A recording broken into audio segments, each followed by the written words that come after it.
If you're shopping while working, eating, or even listening to this podcast, then you know and love the thrill of a deal. But are you getting the deal and cash back? Rakuten shoppers do.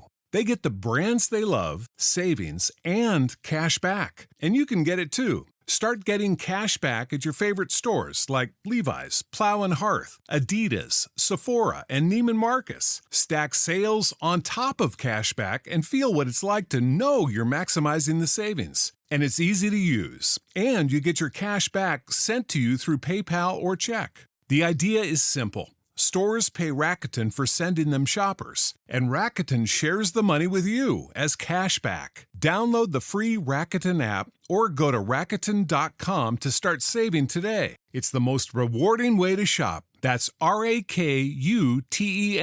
Rakuten.com. Want to make a difference in your community but not sure how? Go to GoFundMe.com right now and start a GoFundMe. Seriously. Your next fundraiser doesn't have to start in a school parking lot or a church basement. You can start a GoFundMe today in just minutes. Fundraise for yourself, a friend, or family member, or an organization. All that matters is that you care about them. GoFundMe is the trusted place to fundraise for what you care about. With no pressure to hit your fundraising goal, but tons of tools to help you reach it, you can confidently start fundraising right now. Whether it's creative, local, or critical, your cause matters. And there's a reason why GoFundMe is backed by millions and chosen by fundraisers everywhere. It works, and it matters. GoFundMe helps you make a real difference. Start your GoFundMe today at GoFundMe.com. That's GoFundMe.com. GoFundMe.com. This is a commercial message brought to you by GoFundMe. Frequency Podcast Network. Stories that matter, podcasts that resonate. We're less than a month away from the Carney government's first budget. By all indications, it's going to be a big test for the government from a political standpoint, because the budget deficit is going to be chock full of red ink. Early estimates put the deficit at $68 billion. This according to the Parliamentary Budget Officer's best guesstimate. The government's currently in the consultation process, talking to various groups about needs, wants, and the wish list for spending, or maybe what should be cut to keep the red ink down a little bit. One of those groups is the Business Council of Canada, which has submitted 5 points, calling on the federal government to present a credible, pro-growth plan in this budget, including targets to eventually actually reduce the deficit and also keep some firm fiscal guardrails. At the same time, grow the economy.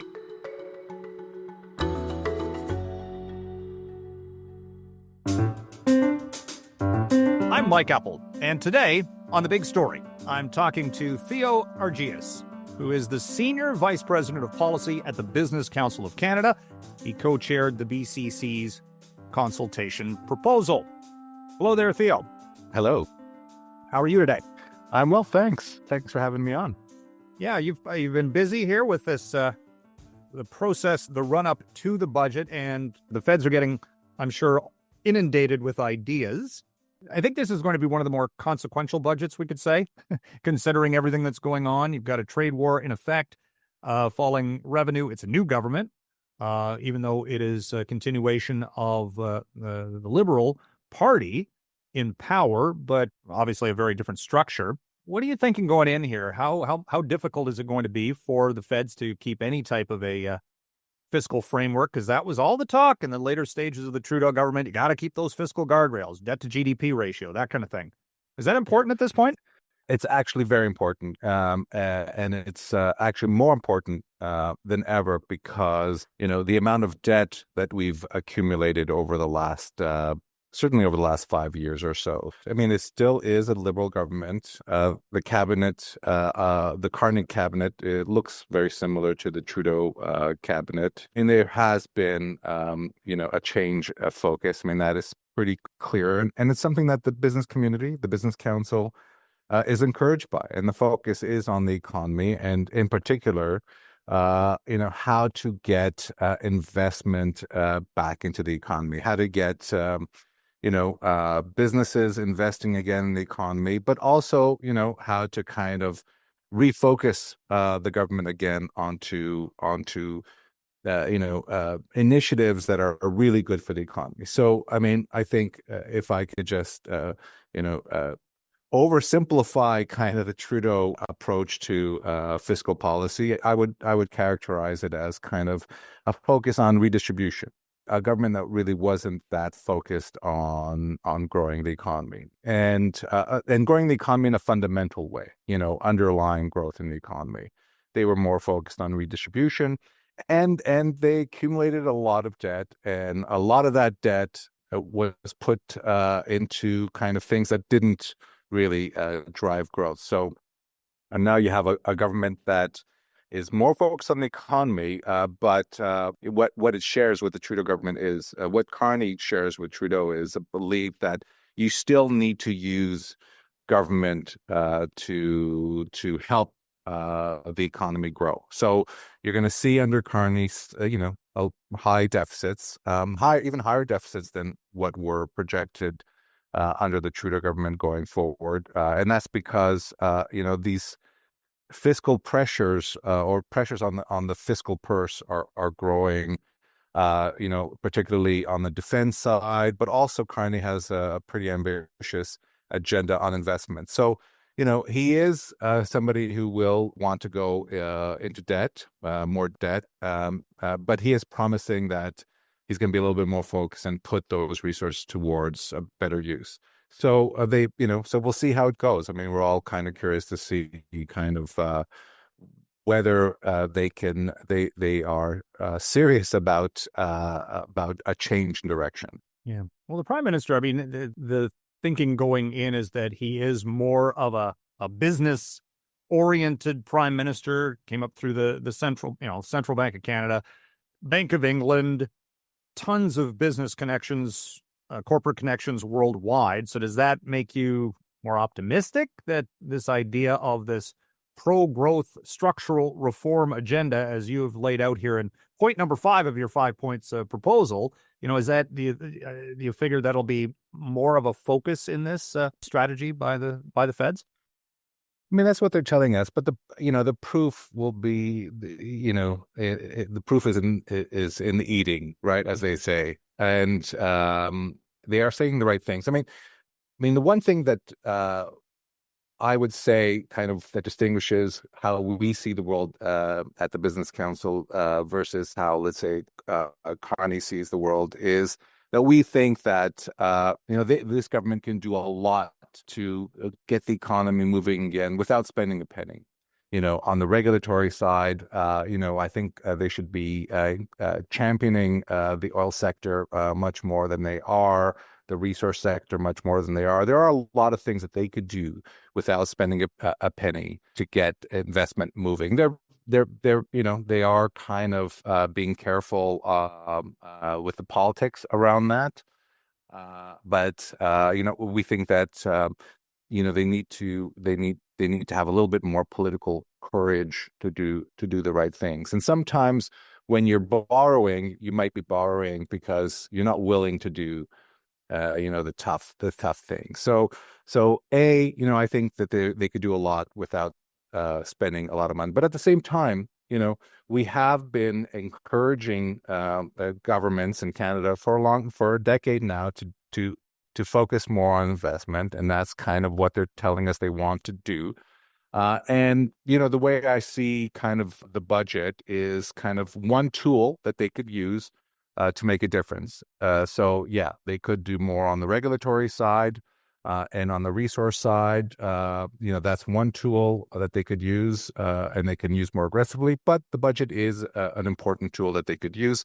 And as long as they use, Canada's balance sheet in a very effective way, that it's laser focused on doing putting money or putting fiscal capacity into the right things, we can support that. I mean, if they want to build ports, if they want to build pipelines, if they want to build economic infrastructure, that's something that the business community can support. But they have to do the right things. And the other thing they need to do is they need to make sure that they understand that the fiscal trajectory, the fiscal plan needs to be credible. So they can't borrow them. They can't borrow, towards prosperity, right? We can't just, find prosperity through more debt. That's not going to be a sustainable thing. So whatever fiscal latitude that they have in the short term, it has to come with a serious plan to reduce deficits in the medium term.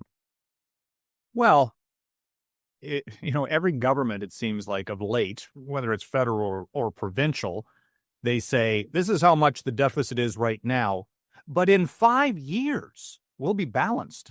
It's always the long-term targets, and they never seem to, at least not lately, of course. And again, we've gone through a pandemic and all these other things which have thrown things askew. But how important is it to the investment community, investors in Canada, to see a so-called credible path to getting the deficit under control? It's very important because, right now we're not in a crisis situation. I mean, investors are still buying Canadian government debt. Canadian interest rates are still relatively low, certainly relative to the U.S. and other countries. So we're not in a debt crisis, and there's no sign that we're near a debt crisis. So we can borrow right now, but the trajectory is the difficult trajectory, especially if we want to increase defense spending to levels that the Carney government has pledged to the 5% of GDP in 10 years from now. The NATO commitment of spending 5% of our GDP on defense, that in 10 years from now, that will be the equivalent of more than $200 billion per year just on defense. So so we have to get serious about, how large the federal government is, whether we're spending money in the right places, whether the federal government should be in certain areas that it is in right now. We are calling on the government for real comprehensive program review, first principles, there are many things that the federal government does that it probably should not be doing. And, we think the current program review that the government is undertaking, we think it's too limited because it won't get us to that fiscal credibility kind of trajectory, given the pressures on the fiscal purse, and defense is one of them. But aging societies, provinces are facing similar challenges as well. Provinces have to deal with the costs of aging societies much more than the federal government. So in the future, the provinces will need more fiscal room as well. So we just need a government that is serious. We need to get back to serious budget making. We don't have any more capacity to borrow just so we can implement social programs or fancy kind of election promises. I think the tell on that will be if the budget's less than 300 pages long. Yeah, well, exactly. Yes. Prior to this, there were so many line items, it was hard to keep track of. And I think, is that also a big challenge, though, for the finance minister, François-Philippe Champagne? Because, look, they're talking about going further into debt and deficit, but also this plan to reduce government spending and going through the various departments. Is that, when we actually see the specific numbers about that, because it's going to mean job cuts, is that going to drown out a lot of the discussion about this budget in the short term, so to speak, because of something that the government really hasn't done in a long time, and that's the size of government overall? Yeah, I mean, that's going to be an important signal, and we'll see how they do. There's a lot of skepticism that they'll be able to find the savings that they need in order to make kind of the numbers work. Federal government's operating budget is I mean, it depends on how you define it, but it's not as large as people think. So it's like the federal government spends around $500 billion a year. On the operating side, it's somewhere between 100 and 150 billion, depending on how you define it. So it's not the biggest part of the program spending by the government. The big parts are the transfers to individuals, and it's the transfers to provinces. And when we did make kind of serious efforts to reduce the size of government and to kind of consolidate fiscally, as we did in the mid-90s, for example, those spending reduction exercises, were more comprehensive, including transfers to individuals and transfer to provinces. And I'm not suggesting that we cut social programs. I'm just saying that, you need to kind of do a thorough review, and, to know, and to be serious about it, and have a real debate, and have a real political debate, a mature debate. And Canadians need to have, this is what is lacking in this country, a mature discussion about the economic trade-offs we have to make. We've ignored that discussion. That's kind of the economic tragedy of the Trudeau government, failing to give Canadians an adult-like conversation about the sort of trade-offs that we're making.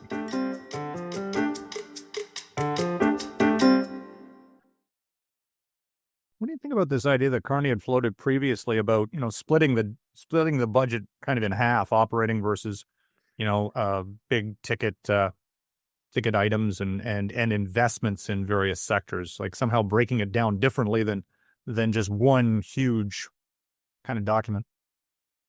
We don't like it. We think it's a bad idea, and the reason why, we can talk about maybe how theoretically it's, there's some rationale behind it, some good rationale behind it, but we think that the political reality there leaves that sort of thing open to abuse. Because what's going to happen is that every single minister who's going to ask for money is going to define their spending request as an investment, and you need to kind of have the sort of discipline in government that, to be frank, we haven't really, we're not expecting, and so we don't want to give this government license to spend,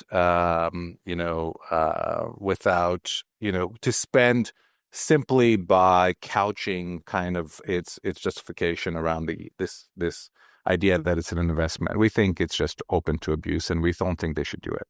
Are you worried that the minority government situation will, if it was a majority, you would assume they would have an easier time of doing what they want to do. But when you have to have other parties to line up, they don't need many votes, but still, the Bloc says they're not voting against it. They haven't even looked at this thing yet. Of course, that's, the narrative going in, but, that's going to make it a little bit more difficult, does it not? It makes it very difficult. It all depends on who, so let's say the Bloc doesn't support it. Well, then that means that they either need the Conservatives, or they'll need the NDP, or the 7 NDP MPs, I think. If they rely on the NDP, we know what the last 3 years were like, right? A Liberal government that relied on the NDP to stay in power was a government that spent a lot of money, and I don't know if this government, this government is telling us that they can't do that anymore. So that's going to be a difficult relationship to keep. Now, what type of political alliance can we see between the Conservatives and the Liberals? We'll see if the Conservatives support this Liberal budget. I guess it'll depend on what's in it, but this government may not be as stable as some people may be suggesting. We're still in a very unstable political situation. You're right, and these types of situations, are not the sort of situations that governments find very easy to kind of implement budget cuts. Yeah. Well, you're also talking about, this request or demand for fiscal anchors, the debt to GDP ratio, specific targets. How difficult, though, is that when you've got a U.S. president who changes the metrics almost on a daily basis? There's new tariffs just taking effect on lumber and furniture and all these other things.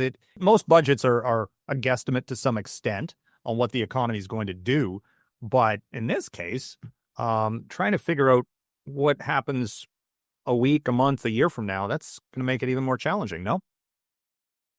Yeah, you do need some guardrails. We wouldn't say that we should impose certain very strict rules on the government, and if miss some type of target to kind of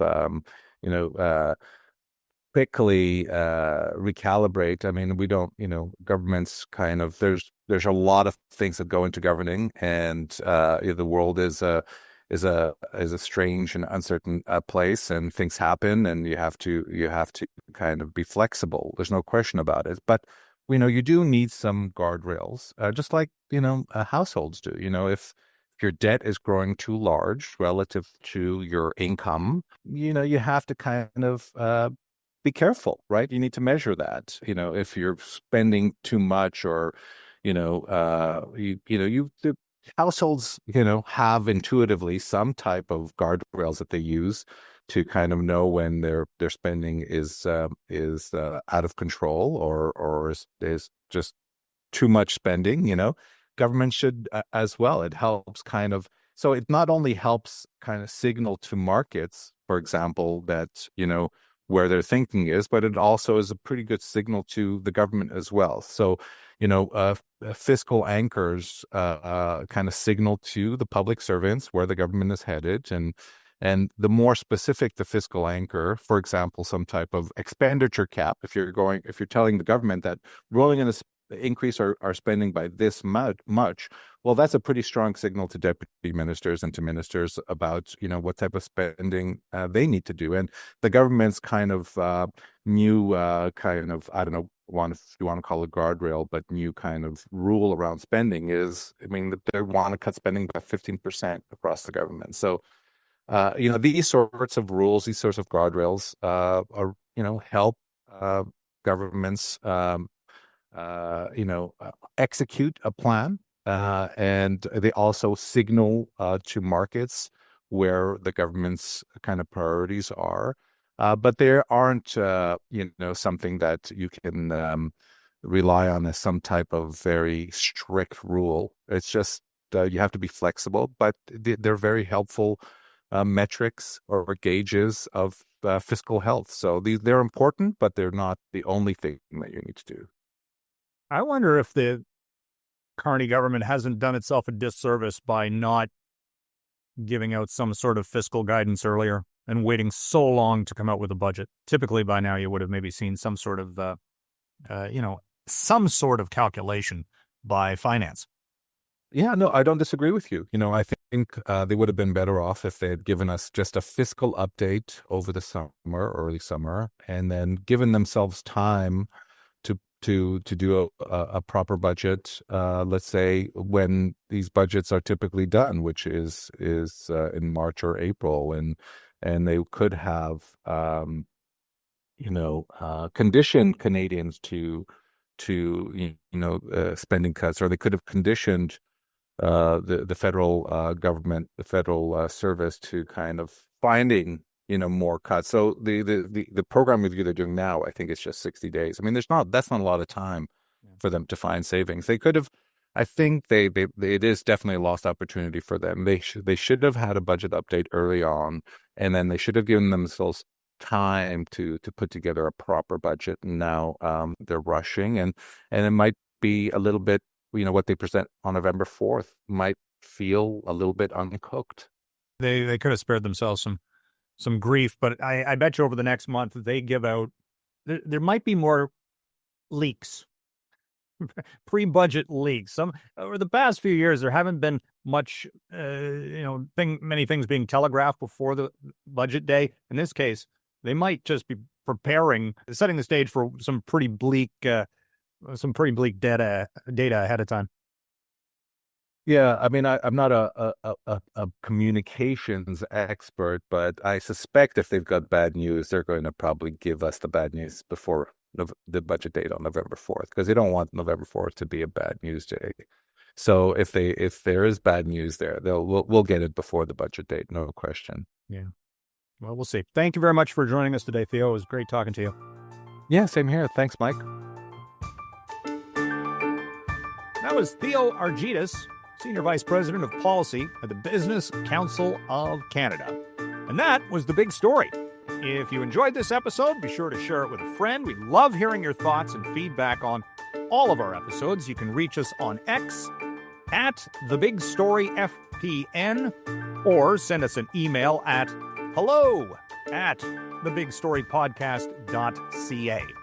You can listen every day on the Seeker app or wherever you get your podcasts. My name is Mike Eppel. Thanks for listening.